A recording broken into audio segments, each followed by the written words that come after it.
Today's topic is dialysis.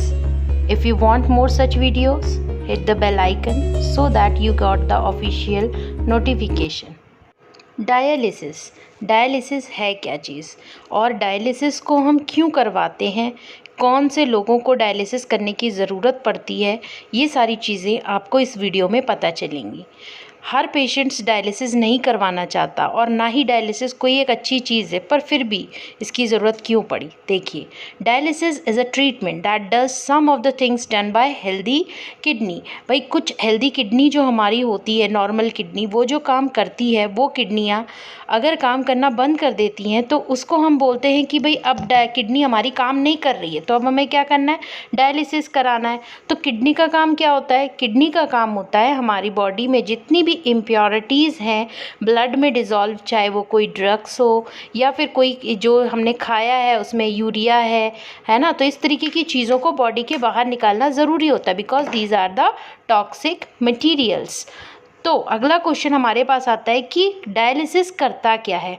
तो dialysis क्या करता है, देखिए सबसे पहले जो वेस्ट होता है, सॉल्ट है, एक्स्ट्रा वाटर है, इन सब चीज़ों को बॉडी के बाहर निकाल देता है ताकि बॉडी के अंदर इन चीज़ों को जमा ना होने दिया जाए। इसके अलावा कुछ केमिकल्स जो हमारे ब्लड में, जैसे पोटेशियम, सोडियम, बाइकार्बोनेट, इनका एक सेफ्टी लेवल होता है, तो उस लेवल तक ही इनको बना के रखना पड़ता है। अगर वो लेवल से बढ़ जाएगा तो वो हमारे लिए ख़राब है।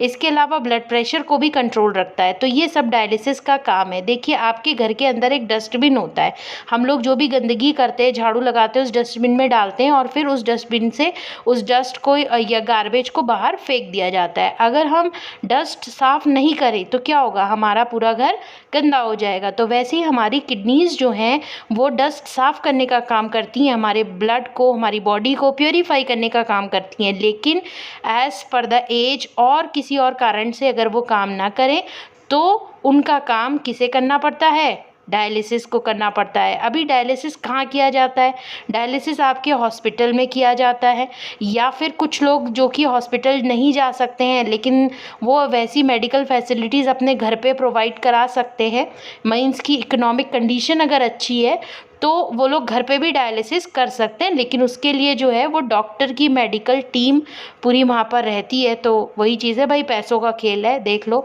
अगर आपके पास नहीं है तो आपको बार बार दौड़ना पड़ेगा। सोचो कि कितनी गंदी सिचुएशन होती होगी उस समय, जो एक इंसान ना कुछ खा सकता है ना पी सकता है, टोटली वो पूरी तरीके से किसके ऊपर डिपेंड है, डायलिसिस के ऊपर डिपेंड है।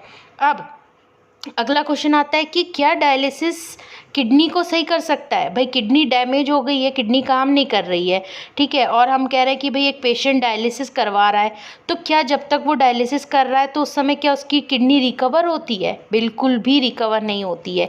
एक जो इकलौता तरीका है जिससे आप बच सकते हैं, अपने बॉडी को डैमेज होने से बचा सकते हैं, वो है किडनी ट्रांसप्लांट। यानी कि अगर आप बचना चाहते हैं, डायलिसिस नहीं करवाना चाहते हैं, तो एक ही ऑप्शन है कि किडनी को निकाल के दूसरी किडनी लगा दी जाए। डायलिसिस को आर्टिफिशियल किडनी भी बोला जाता है। इसका मतलब ये नहीं है कि आपके बॉडी के अंदर जो है किडनी की जगह एक दूसरी मशीन किडनी वाली फिट कर दी है, ऐसा नहीं होता है। तो ये प्रोसेस कैसे होता है, किस तरीके से किया जाता है, चलो मैं तुम्हें इस डायग्राम के थ्रू समझाती हूँ। ये देखो, ये एक पेशेंट यहाँ पर बैठे हुए हैं और आपको दिख रहा होगा कि कुछ पाइप जैसे इसमें लगे हुए हैं, और ये पाइप जो है ये एक मशीन के अंदर से घूम रहा है। और बॉडी में कितने पाइप लगे हुए हैं, 2 पाइप लगे हुए हैं, ठीक है। एक पाइप से ब्लड निकल रहा है और दूसरे पाइप से ब्लड प्योर होके वापस अंदर आ रहा है। तो इस पोजीशन पे इस पेशेंट को कम से कम 2 से 3 घंटे तक बैठना पड़ता है। इमेजिन करो ज़रा कैसी कंडीशन रहती होगी इन लोगों की। चलिए यहाँ पर देखिए कैसे होता है कि रीनल आर्टरी जो है वो ब्लड लेके आती है। तो रीनल आर्टरी में एक पाइप लगाया जाता है और वो उस ब्लड को निकालता है, और वो ब्लड सीधा जो है एक डायलिसिस चैम्बर में जाता है, और उस चैम्बर में बहुत सारे पाइप्स हैं, उस पाइप्स के थ्रू वो मूव करता है। उसमें एक डायलिसिस सोल्यूशन होता है। ये डायलिसिंग सोल्यूशन जो है इसमें बिल्कुल वैसा ही pH मेंटेन होता है जैसा बॉडी के अंदर है।